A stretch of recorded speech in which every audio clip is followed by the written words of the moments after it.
Hello, everyone. Welcome. I am Briar Harvey. This is the Neurodiversity Media Network, and we are here with the incredible Nicole Barham today talking about money mastery. Now, last week we talked about the money coming in.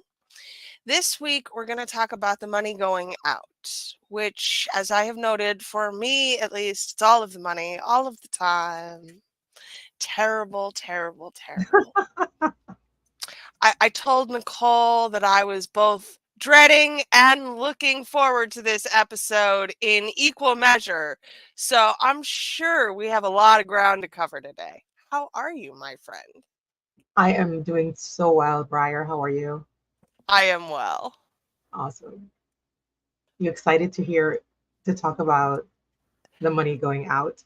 Yeah, I'm excited to hear how to keep the money from going out, Yeah, right? That's the goal. yeah. We are definitely going to talk about that. Because yeah, you're right. That's the goal. If you're building your empire, right, you want to make sure that it just doesn't like funnel through, comes in and goes out, right? So yeah, I'm excited to talk about that today. So let's start at the top. We are obviously using 5 Minute Bookkeeper to Yeah. track our expenditures, our income, and our outgo. What do we need to know, first of all, about keeping track of this stuff?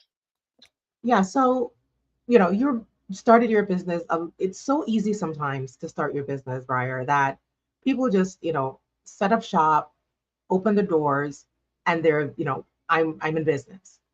And so the financial foundation might not be one of the first things that they think about when they are talking about, getting their finances, getting their business going, right? And so today I want to talk about, how do you manage the finances so that you can have control on what's going out. Whether or not you're in business, I'm sure this has happened to you a few times where you're like, let me go check my bank account. And you think it's one number, but then when you get to the account, it's a whole nother number. And usually it's a lot less than you thought it was going to be. It's And always less. always, if somebody has been surprised by more, let me know. But it's usually less. And so, there's a formula for ensuring that, it's not just coming in and going out. That you're actually keeping some of it, you're allocating it. That's how you manage your finances, right? That's literally how you would take care of the finances if you want to build a sustainable business. So, yeah.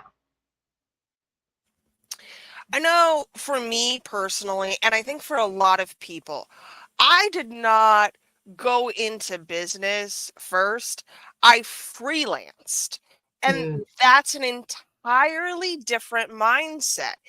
yeah, Freelancing is very much a working for other people and getting paid. And the right, number of freelancers I know who really don't treat that as a business, despite the fact that it is right. high. So, what kind of mindset should we be cultivating here? So, I think for when you think about freelancers, contractors, 1099, they're closer to employees than entrepreneurs, right? And so, that mindset to say, okay, I'm working for this client or these clients, this is the set contract, this is the amount that's coming in. So it's almost like your quote unquote salary, right? When you're in business, it's a totally different kettle of fish, right? You're the entrepreneur, you own the business, and more than likely, you're hiring the freelancers and the contractors and the employees, right? So it's a different mindset when you think about this is on my shoulders, basically.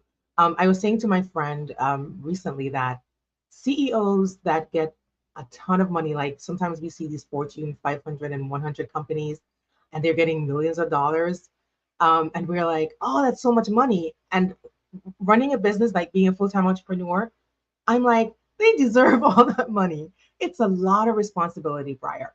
It's a lot of you literally making almost every single decision in your business that will either, move it forward or, put you out of business, basically. Right. So cultivating that mindset is, I would say entrepreneurship is 80 to 90% mindset. Same thing for the finances, right? You have to cultivate the kind of mindset where you're like, let me um, go look at my numbers, right? Let me consult my numbers first before I make big decisions in my business, right? You might have a big, you might want to make a big investment and you want to make sure that you can afford it before you go invest. And then you're like, oh my gosh, I shouldn't have because now all my money is going out. I have no idea where it's all going, right? So I think cultivating the kind of mindset where you're like, I'm literally responsible for this business failing or succeeding. Number one, and number two, I have to take care of the money, right? I have to be mindful of how I allocate this money, what I do with it in order to build this business that I'm building. The single greatest outgo for me always is tech, because I'll just check out new programs, right? Yeah. It's a $15 a month subscription, and suddenly I have 50 of those. Yes, they do add up. And I think people look at like $20, $15 here and there, and you're like, oh, that's not so much money, but it absolutely adds up. And that also adds to the money going out. And you're like, I thought it was $20, but $20 times 20 is $400, right? Yeah. Right.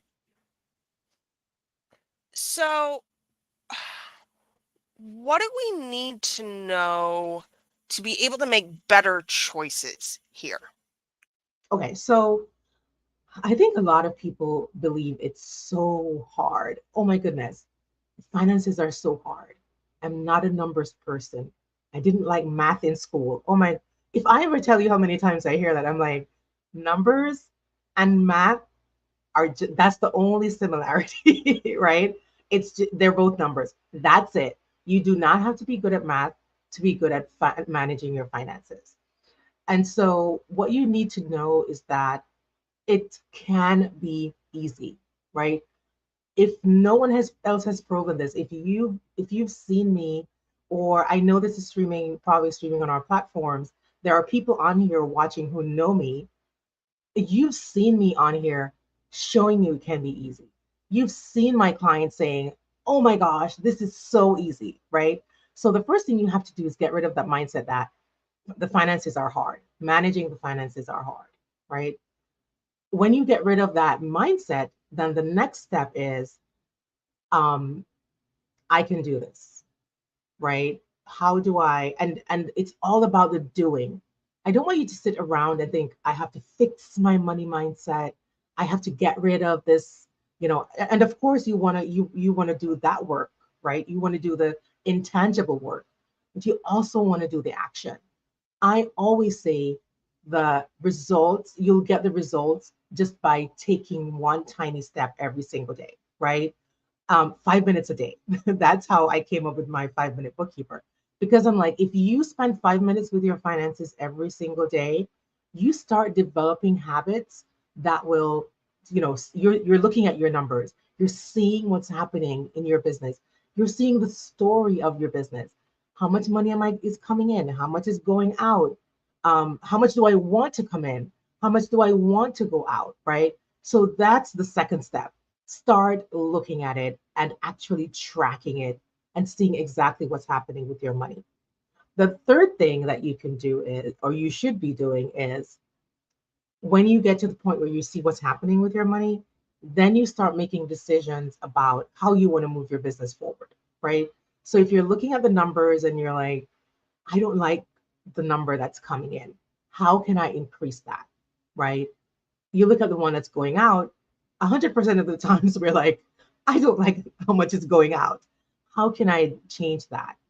And then, and in within 5 minute bookkeeper, We use the allocation that Mike McAllowitz uses from Profit First, where there's like a percentage of this percentage to pay to the owner, this percentage to put aside for taxes, percentage for operating expenses, a percentage for profit. So when you start thinking about your business like that, and don't think that, oh, I have to do that when I'm making a lot of money. When I get to the six-figure mark, I'll start allocating or I'll start looking at it. No, Start looking start at it much sooner. Much sooner. much, much sooner. Yes. So if you can start as soon as today, wherever you are, whether you're making $10 a month or $10,000 a month, doesn't matter. Start looking at it, and even though you're going to be like, "Oh, Nicole, but it's so hard. It's not a lot. It's painful to look at." When you start developing that habit along with that mindset, I think you're going to be golden. Part of it for me was really starting to feel good about the money that was going out, that I knew what was going out, and I could say, oh, yes, I'm happy to spend this money on this thing. That's a mindset shift, Hmm. right? Because sometimes we look at the account, right, at the bank account, and even though we know, yes, we're paying rent, yes, we're paying for electricity to keep the lights on, like what I mean. Yes, I know these are essential, and this is money that I use or I pay to live or to take care of my family. Um, it's still hard, right? You're like, man, I wish I could keep more money in my account so I can, do this thing, splurge on this thing, or go on this vacation or whatever it is. So it's a shift in mindset to say, oh, I know I don't have a lot, but at least I'm able to, pay my bills and take care of my family. Kind of reframing it to see it as a positive and not, oh my gosh, all my money is always going out of my account. I think gratitude is a big part of this, right? Gratitude for what money I have and what it's capable of doing for me. And Yeah. I find that having gratitude brings more in. Thank you, money. Thank you. Yeah. How do we build in those kinds of rituals where we're feeling good about what's going out? Okay, so it comes back to the mindset around money, right? So say you're in business and you want to make a certain like a number, I want to get to multiple six figures, I want to get to $1 million. If you're going to be holding on to the money and you're like, oh, I don't want to invest, I want to keep as much as possible, it kind of like, because money is energy, right? So it keeps flowing. So if you want to build your business to a level, then you're 99.9% of the times you have to invest in systems, people, you know, something, right? In order to move to that next level. Some people don't have to, but 99.9% of the times, some people do, right? So if you're thinking, oh, I cannot, I really want to invest in this thing. I really want to grow my business, but I don't want to invest this money, right? That kind of holding on to the money, not wanting to spend it, not wanting to invest it, that kind of it's a block, right? So anyone who does a money mindset coach will tell you that if you keep holding like this and your fists are balled up holding on to the money, even though you know that you need to invest to get to the next level, it's not going to happen, right? So being thinking about changing your mindset to, I really want to grow my business. This is how much I want to bring in. This is how much I want to go out, and this is who or what I need to invest in to take my business to that next level, right? And then start investing in that, not worrying about, wow, it's so much going out, but just thinking about what the end result is going to be. What's the end result that I want? I want to build this wildly financially successful business, and I have to invest in people, systems, etc., in order to do that. How do I measure that. So when I invest in the stock market, I can see whether or not my money is earning more money or losing more money, right? When I invest in my business, the metrics are not at all the same. How do I Yeah, measure? a wing and a prayer. I'm kidding. Right. Yeah, um, okay, so as somebody who hasn't been in business for like really been full time for the last 3 years, have I made mistakes with investments? Absolutely. Have I made amazing decisions with investments? Absolutely. Right. Um, your business is not like the stock market, thankfully, because that can tank, right? So your business is absolutely within your control, right? And so you have to think about how risk averse are you, right? I'm not saying that you should just go out and invest and spend all your money, but just think about what's my level, what's the level of risk I want to take in order to build this business. Maybe you're the kind of person who's really conservative and you're like, I don't want to invest too much. Maybe it takes a little bit longer. Maybe you want to build up more reserves before you do this big investment, right?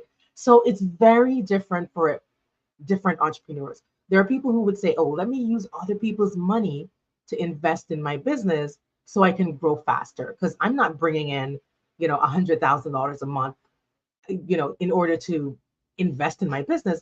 But if I need an injection of 100,000, I might need to go out to investors, try to get funding, whatever it is, right? Some people are like that. Some people are like, I am not borrowing a dollar from anyone. I'm going to work.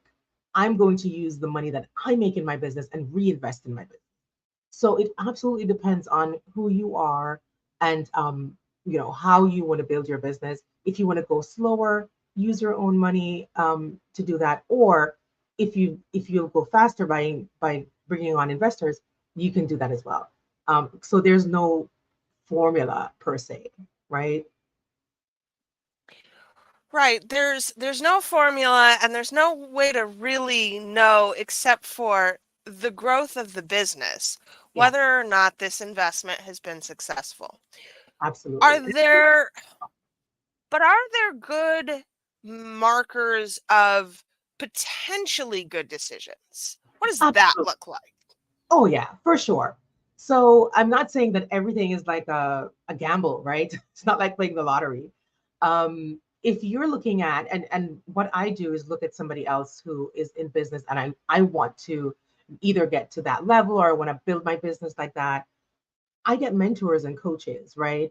And talk to them about, okay, what are you doing or what should I be doing in my particular business to get to this level, right? So you do need to, it's not just you making all the decisions in your business, and it's also not always financial as well, right? It's, working with either a team or a coach, as I mentioned, to figure out, okay, this is where I want to take my business. What are the investments that I need to make? And there's so much, Briar. There's so much information out there. Whether you on the internet or if you follow certain entrepreneurs and how they've built their businesses, and they give away a lot of information for free, right? YouTube University has a lot of info. Google has a lot of info. I'm not saying to Google everything to run your business. But I'm just saying there's so much information out there that you can, make certain decisions in your business. You're not going in blind. You at least know, okay, this is what I want. And this is the type of person that I want to work with, or systems or people I want to hire, right? So that's kind of how you're going to assess how you want to move forward and just figure out what's best for your business. There is also the Small Business Administration, Yeah. SCORE. Like, there are advisors freely available Yeah. if you need assistance on spending the money. Yes, for sure. There are a lot of programs that you can join with your local SBA to, as you said, manage your money. What investment should I be making? This is what stage of my business should I be making a particular investment, etc. So yeah, you definitely have free resources as well. Let's talk about time Mm, because this is absolutely inescapable when it comes to our money. I have a younger client who recently started working and is now aware that when he loses something of value, that monetary amount is attached to the number of hours that he worked to make that money. And I'm like, that's great. Let's get you to the next level where we're re-separating those concepts again. Time is not money, but Right. it is finite. Right. How can we manage our money without feeling like it's attached to the amount of time that we're putting into it? Um, I think when I spoke earlier about, allocating a certain amount, whether it's 5 minutes a day, half an hour a week. I think you, as a business owner, at whichever stage of your business, you should be looking at your money at least weekly. Daily is great, but at least weekly, right? So when you think about that, building those really, baby steps, right? Those habits, you would not, you know, it's not much time at all, right? You're not investing a lot of time. And I know that people are thinking, well, it's finances. Why wouldn't I want to sit for an hour or two going through the finances? That's not a lot of entrepreneurs. A lot of us would probably prefer not to be doing the finances, I right? think I'd rather get a root canal than sit for an hour or two with my finances. Exactly, right? And so the time that, first of all, you can allocate the time. I say 5 minutes a day, 30 minutes a week. It probably is less for you, right? Or if you do more, you're probably fine with that too. But it should not be this thing that you're, like when you're going to do it, is you feel like, oh, this is the worst thing in the world. That is the fuel that drives your business, that runs your business, right? So see your finances as something that I enjoy doing, right? And I know it's a stretch in the beginning, but see it as something that you enjoy doing because you want to see what's happening in your business, right? It could just be a simple decision as, can I afford to pay for this thing right now? To as big as, can I afford to stay in business, right? So, yes, time is finite, but you also want to make sure that you allocate some time. And the more frequently you do it, right, the less time that you have to dedicate. Just think about it. If you don't look at your finances for 6 months, doing 6 months of bookkeeping or tracking is a lot, right? Because you have to sit there and categorize for so many months. Before you know it, it's an hour or two. And then when you think about that, you don't want to do that again, right? So, breaking it down into baby steps and really focusing on your finances weekly, managing it, see what's happening. I think that's the time that's kind of the sweet spot for entrepreneurs who to want to continue to do it. If it goes over an hour, 2 hours, you're like, I'm not doing this again for another 6 months. So I'm spending this amount of time and I'm aware of the money that's both going in and going out. Mhm. How do I process where I'm at? It's not just about the math, right? It's about what? It's about the story of your business, right? Or personal finances, right? Let's talk about, because the you can't be on top of your business finances, but your personal finances are over here like not being taken care of, right? So let's talk about both of them. What story is your money telling you about your business and personal finances? Is it saying that my business is profitable? I'm doing really well. I'm investing in the things I'm supposed to be investing in. The financial health is looking, we're in the green, right? Or is it telling another story? We need to get investors. We need more funding because we're in the red. So again, it's not just numbers, but what's going on with my business, right? Your numbers tell the story of your business. It's probably the only thing that does, right? And so again, paying attention to those numbers, and it's not just math, it's not just numbers, it's what story am I telling, and if it's not telling the story that I wanted to take, what steps can I take to change that story? And your numbers tell you, like literally helps you to do all of that. Hmm. If I'm bad at math, how do I know what story it's telling me? Because there's no correlation, right? Just think about it, Briar. If you're looking at, we're in July, right? And you're looking at July 1st to the 27th, and you see how much money came into your business, and you see how much went out, and you might have your cash flow, you're looking at it, and you're like, oh, this much should be coming in by the 31st, this much should be going out. That has nothing to do with math. It's just numbers. It's just, this is what is happening right now. How do I assess this? How do I analyze this? And what decision do I make to move forward? That's it, right? On our website for 5 Minute Bookkeeper, where we say how to be on top of your finances, even if you're not good at math. Because for some reason, people kind of conflate math with finances and numbers, right? And they're totally like, I know people who do really well with accounting or at accounting and are really bad at math, and vice versa, right? So they just don't, there's no correlation there. I think part of this is that the numbers are a judgment. They say Mm, things about yes. me, Yeah. and Um, they say things about my business. yes. That's Absolutely. the story. Yeah. And Sometimes then it's not a good story.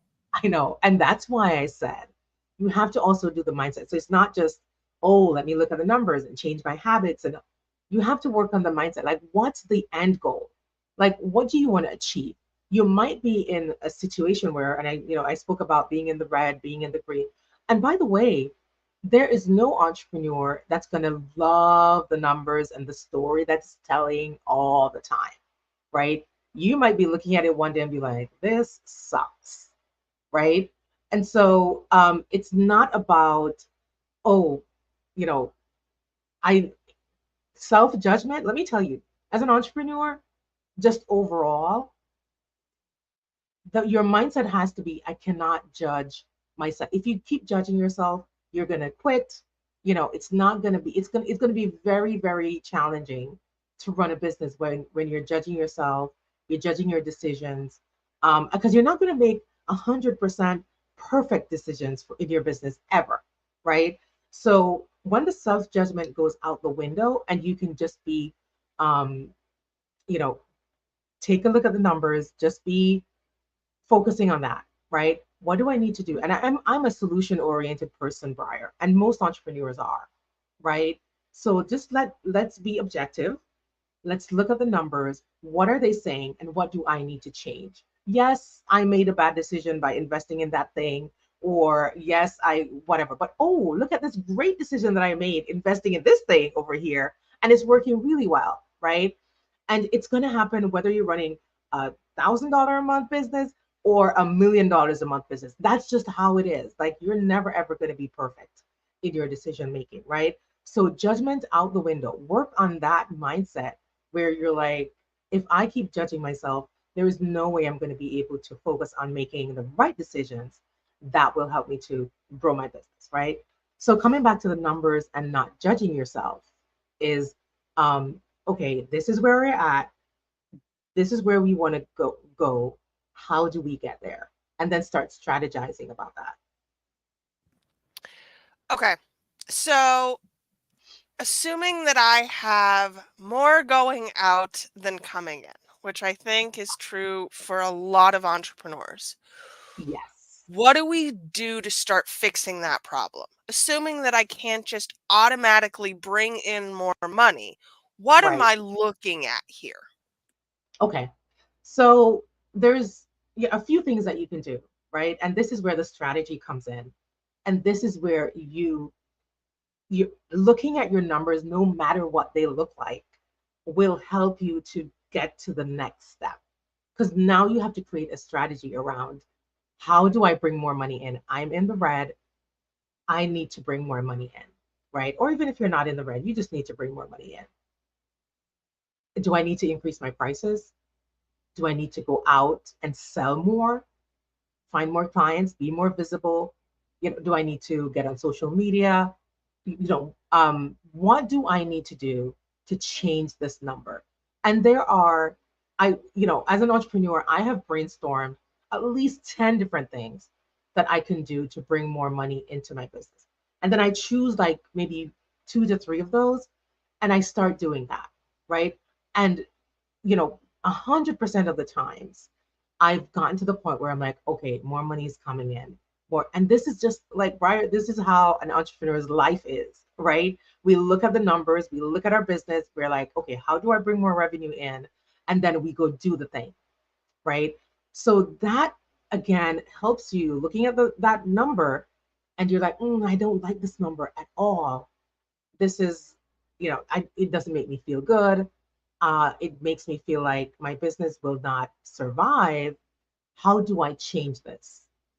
Right. So that's how I think of it when I think about what do I do to change my that bottom line. I would like to point out that we talked a lot last time about like generational wealth and those money stories. When I look at what's coming in, my immediate impulse is not ever, how do I make more? It's how do I spend less? Mm, okay. And you can do that too. I'm the other way around. I'm like, But how can I well, make? and I think that that has 100% affected the growth of my business Okay. because rather than looking at it as an opportunity, it's always a contraction. It's a how do we be less so Yes. that we're spending less. And this, Briar, is just think about um, society or our families that we grew up in, or our communities, or our religious organizations. Like, just think about how that is kind of subconsciously programmed, right? Into, oh my goodness, we have to spend less because you're spending too much money. That costs too much. We can't afford that. And so you get to the point where where the thinking is, in order to change this, we have to spend less, as opposed to how can we maintain the life? Because let me tell you, I'm sure that when you're looking at the numbers, it's not like you're living lavishly, right? It's usually regular average expenses. And so for you to say, let me spend less, it might mean feeling feeling less, right? Feeling the scarcity in that. And you're thinking, let me cut this thing off, let me cut off cable. Like, you know what I mean? Like, these little things that you want to keep, you want your family to keep it, but you're like, I need to spend less. Instead of, I want to keep my expenses. Actually, I want to keep this or make it more because I would love to, invest in this thing or buy this thing. How can I make more? Right. So that's the conversation that I love to have, even with my one-on-one clients, right? When we're looking at the numbers, we're like, okay, how can we make more money and how can we bring it in faster? And I'd love to, challenge my entrepreneur friends to think about that. Think about not just contracting, unless it's like wasteful spending and you're like, oh, this needs to go. But if it's something that's really necessary for the growth of your business, don't think about how can I be less or spend less or make it less, but how can I bring more revenue in to support this expense that will ultimately grow my business.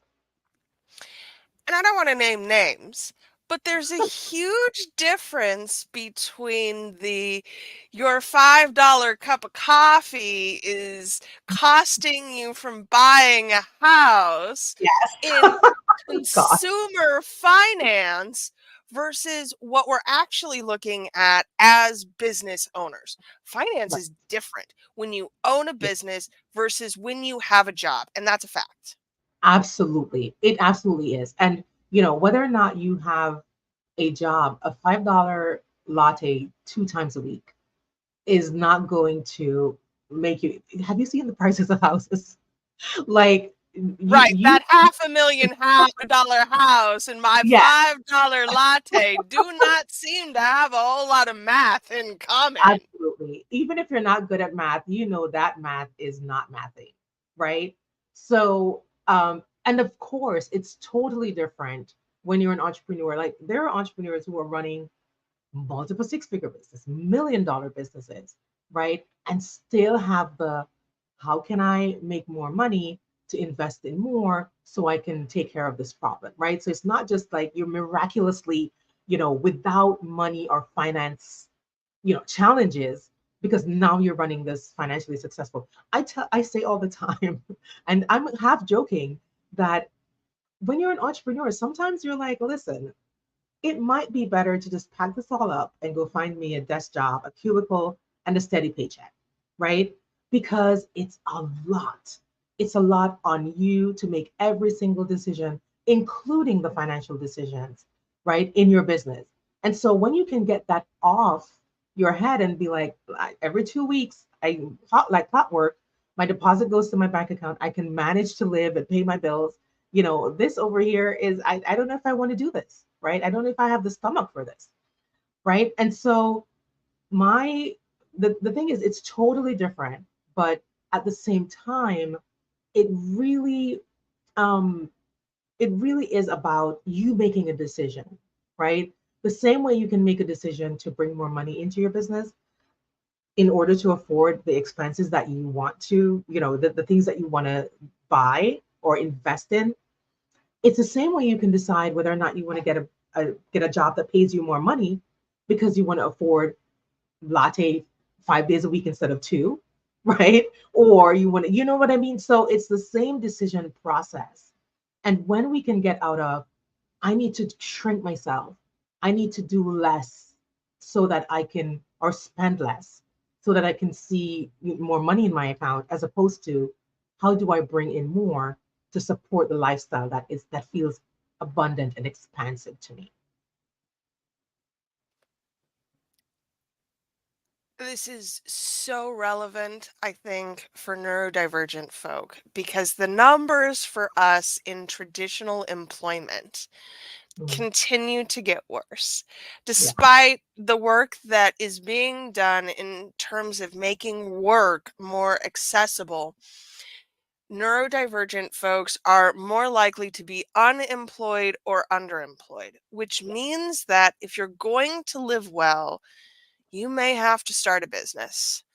And if yes, you have to start a business, then the mindset has to shift from how do I spend less to how do I make more?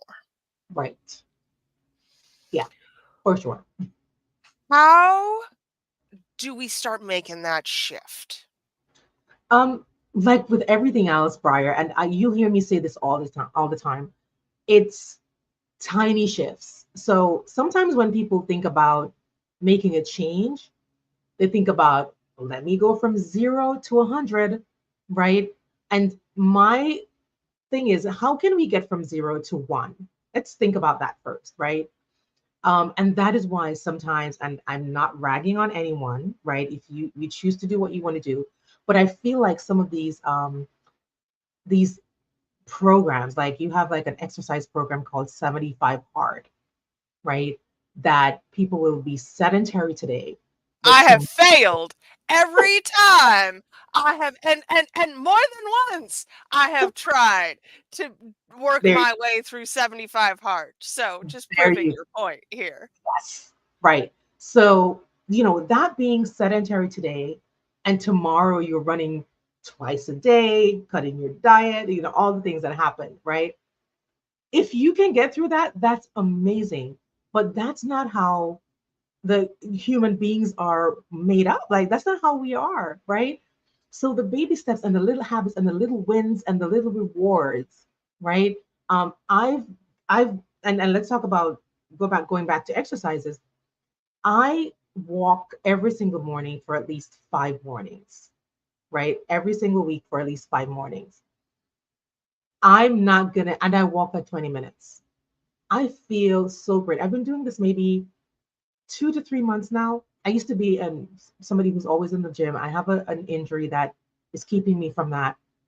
And Briar, let me tell you, just doing that 20 minutes of walking feels like, first of all, when I just started, it was so hard, right? I'm like, oh, this is hard. It's Florida, it's hot.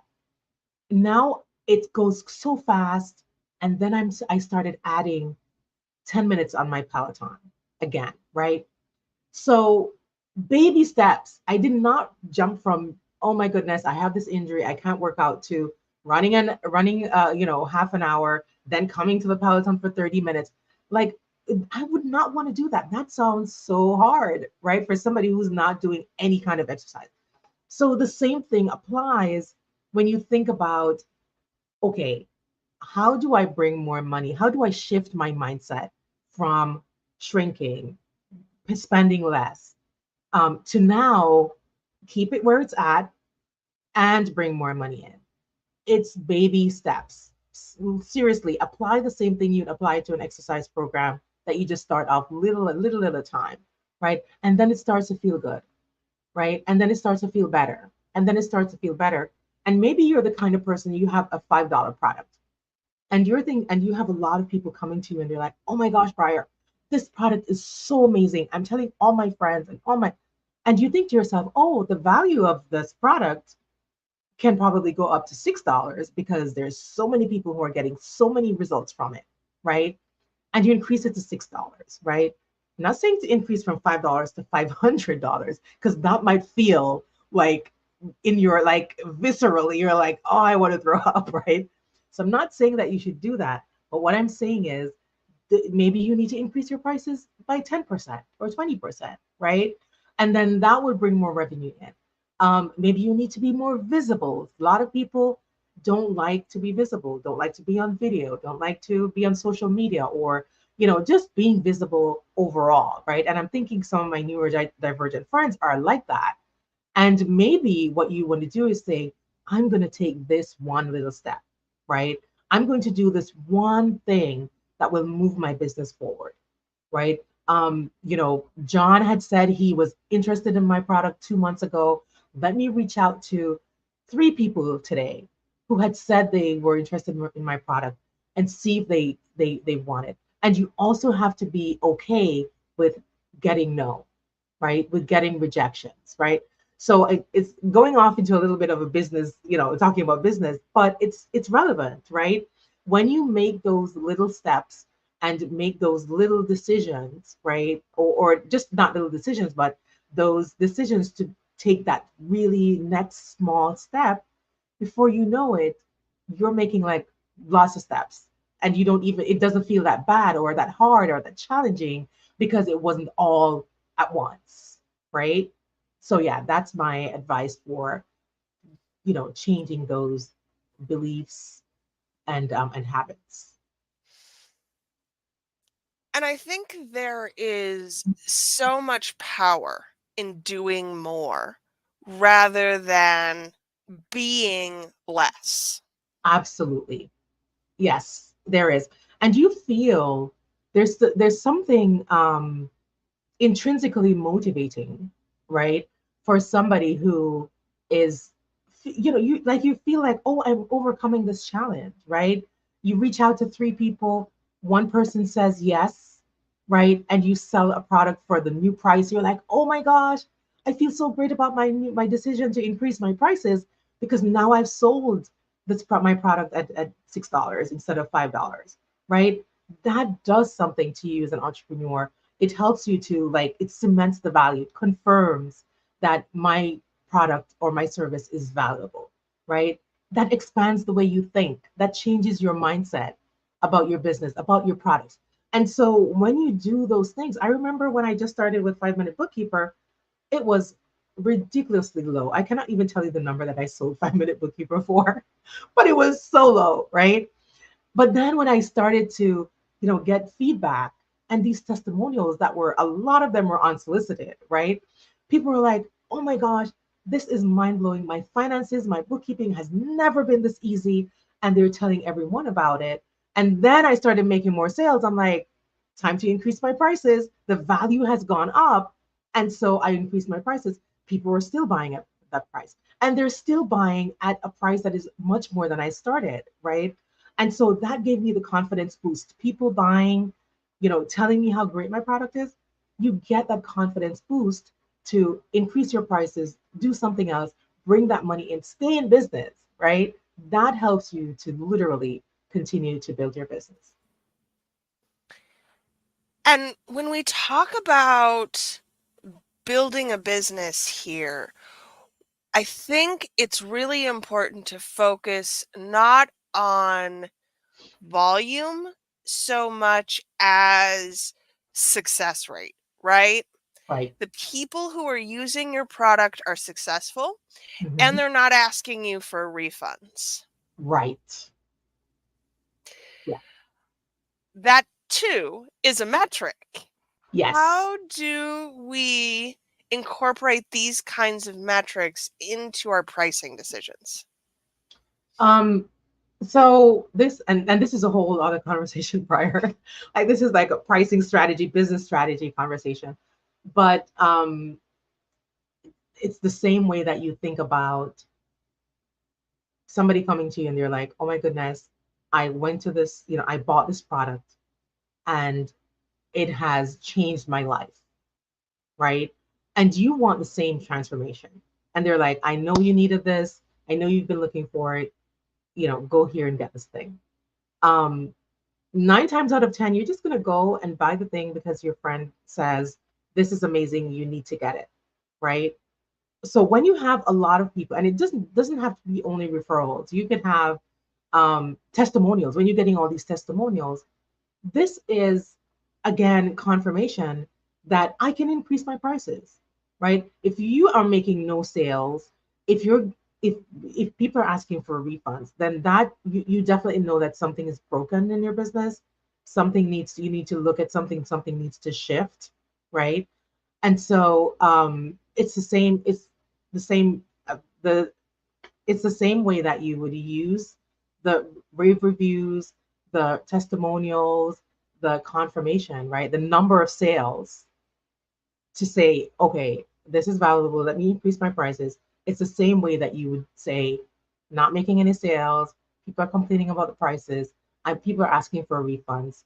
Then I might need to look at my pricing, maybe reduce my price, or I need to make some other shift in my business, increase the quality of my product, something, improve the quality of my product, something like that.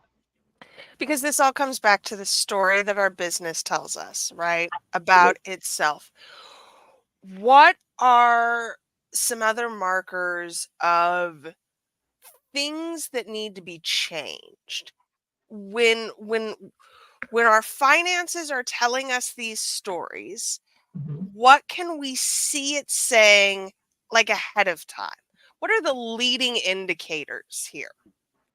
Okay, so when you think about the story that your money is telling you, it cannot only be um, what's what it's telling you now, like on this date. What is the future? And so that's in my CFO services, we talk about projections and cash flow, right? What's going to happen in the future? I know what the story is to this point. How can I take a look at what's happening the next 3 to 6 months down the road, and how do I, plan for that? So it might be like you have a product where you have a subscription where you have clients, you have recurring income. What's my recurring income? How much am I expecting into my business next 6 months, right?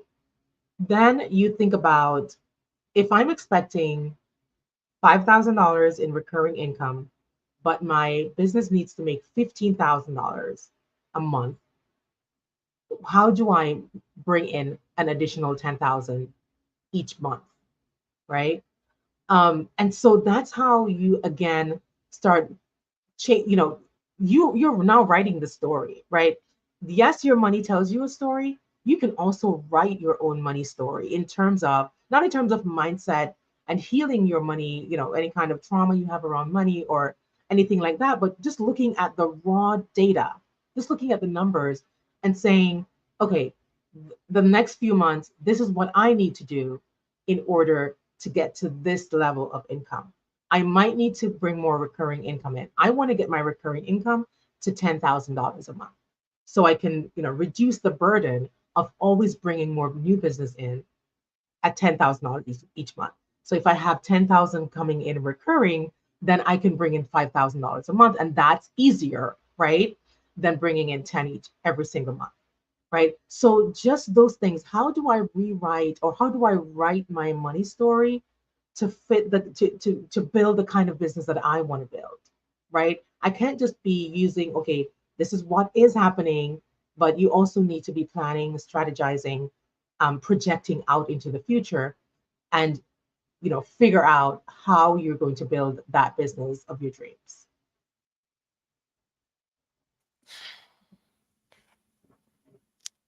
What if I'm bad at it? Get good at it. Mhm. Yeah, that And and that's in the story, right? I right. can I can see that this experiment didn't work, so I Mhm. have to try something new. Or Right. I can see that this experiment works really well, so I should double down on it. Yes. But we have to know what those numbers are to be able to make these determinations. Yeah, but the thing is, Briar, it's all trial and error. I'm sorry. Like there is no, like there's no formula. I mean, there is a formula, but there's no template, right? There's nothing that be like, okay, I want to start a business. What's the kit that I should be buying, right? To create this business that's going to be you see sometimes you have that graphic where people are like, this is how people think business is. So they have like a straight line going all the way up. And then the reality is a line, some squiggly going down, then going up, you know what I mean? So it's all a part of this soup, right? That, there's so much going on. And that's why, like, the heart of an entrepreneur, let me tell you, it's not for the faint of heart. It is literally, very unpredictable, but looking at the numbers really helps you to know what's the next best step. It's not what's the 5 year. Yes, you can have your 5 year 10-year plan, but when you're really in there trying to figure out how this works best for you and your business, right? What's the next best step? For me, when I just started out, this was I had a full-time job. This was my side business, right? I started to keep track of my numbers from the very beginning, right? And when I was looking at those numbers, I'm like, okay, I think I was making 63,000 a year in my job. And I said to myself, if I can make 63,000 a year in my business, because of course that's how I thought it worked, right? Then I could quit my day job. So then my goal was make enough money to quit my day job. That was what was in front of me. I was not thinking about a multiple six-figure business. I wasn't thinking about, building this, business, coaching people, CFO strategy, this, that. I wasn't thinking about any of that, right? Was not even on my radar. My next best step. By the time I figured out my next best step, and then I did, I started to make that money. Then by the following year, I'm like, ooh, I doubled my yearly income in like 3 months. And then a different strategy started to take shape, right? I quit my day job, right? And I'm like, yes, that's what I wanted to do. That was my first goal. Now, what's the next goal? I want to build this business because I want to support my family. I want to support my autistic son. I want to send my daughter to college debt free, right? How do I bring in the kind of money that would support that? Boom, started to work on. So that's kind of how you have to approach it. I'm not saying that you can't have a long term plan, but nine times out of 10, if we just look at what's in front of us and strategize from that point, then that's how you get to your goal, right? I know you don't love it. You have to, like, I don't know what else to say. Like, you have to figure out a way to enjoy the stuff, even maybe outsource it. I work with clients who are like, I don't want to do this myself. And so we will do their bookkeeping, and then we have monthly meetings, and we look at the numbers, and we talk about their story, and we talk about their goals as well, and where do I want to be, what do I want to do for the rest of the year. So you don't have to do this yourself, but it has to happen in your business, whether you outsource it or yeah, or do it yourself.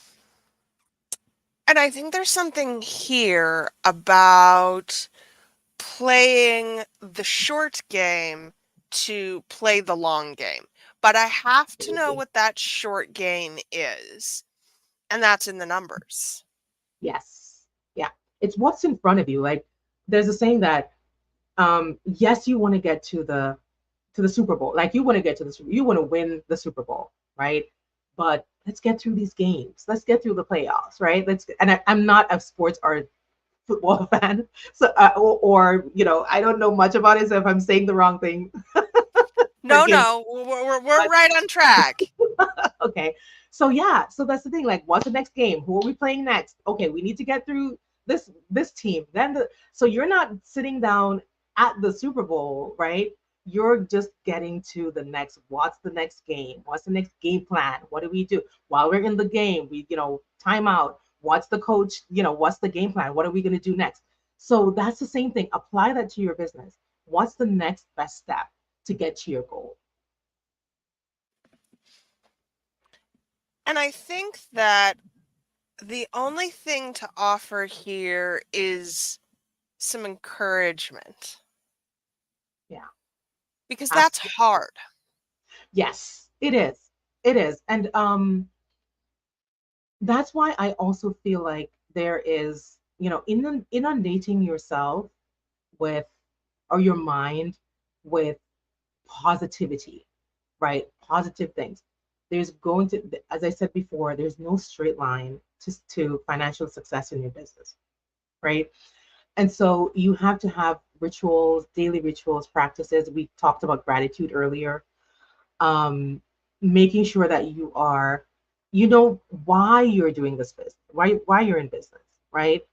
I feel like that big why, when you can come back to that, that really helps you to stay grounded, right? To stay in the game, right? You're going to feel like quitting, but when you think about, but I have my autistic son that I want to take care of, make sure he's taken care of even when I'm not around anymore, right? I don't want my daughter to be paying these huge, getting these huge student loans and paying getting student loans and paying these huge, um, bills, right? Interest rates. Um, I don't want to have a 3 hour commute to Miami to go to a day job, right? And so when you have that strong desire, or that why that's fueling you, right? That's amazing, right? So make sure that you have something that would keep you, like, when you want to get out of the game, you're like, I can't, because this is what I want, I need to accomplish, right? Mindset, work on your mindset. I love Jen Sincero's You're a Badass, that series. And I love You're a Badass at Making Money. And you have to believe in yourself and believe in your business, right? And she spoke about um, Jim Carrey when he was a struggling actor.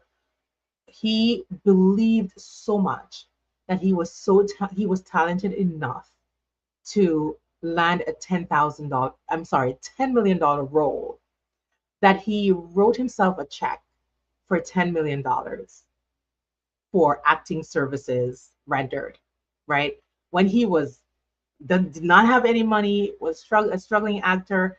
And so having that kind of belief when you're in, like when you're in it and you're like, how can you think you're going to make $10 million when you're not even making $10, right? And so she talks about that and having this really strong belief and faith in yourself. Yes, it's hard. It's always going to be hard, whether you have a small business or a large business, right? There are going to be challenges, but inundate your mind with the the um the mindset, right? Do the mindset work. 80%, 90% of this entrepreneur journey is mindset. And so when you work on your mindset, you can get through the hard. It might not get easier, but you will have the mindset to be like, okay, this is not easy, but this is what I want to accomplish. And the only way that I'm going to accomplish this is to continue to build my business and do these things that I don't love, that are hard, but I have to do it if I want to get these results. So buy that latte. That's what we're telling you. Yes, Please go buy absolutely. the latte. That's not what's gonna make your business financially successful. And I think that's such a good place to leave it, because this is the money going out is a fact of life. It's Yes. always going to be going out. Yeah. And so it's not about what's going out, but how do we support what's going out? Absolutely. Perfect. This was amazing, Nicole. Thank Thank you, y'all. If you have not yet purchased 5 Minute Bookkeeper, I'm going to throw my affiliate link in the comments and in the show notes. We are getting to ready to launch a summer workshop series. So you can find all of that information at the neurodiversitymedianetwork.com. And we would love to see you in either of these programs. The whole point is to keep going. Yes. That's what we're here for. Small baby steps, keep them moving. And Yep. we will see you next time. Let me see here. I know what we're talking about, but it is gone, gone, gone. A surprise. Um, do, do, do, do. We are going to be talking about, the bottom line. Yes. Also terrifying. Yes. It's all terrifying. It's all terrifying. And I am so glad that you are here to hold our hand through this. All right. Thank We you, will Brian. see y'all next time. Thank you for being here. Have an amazing day. Bye now.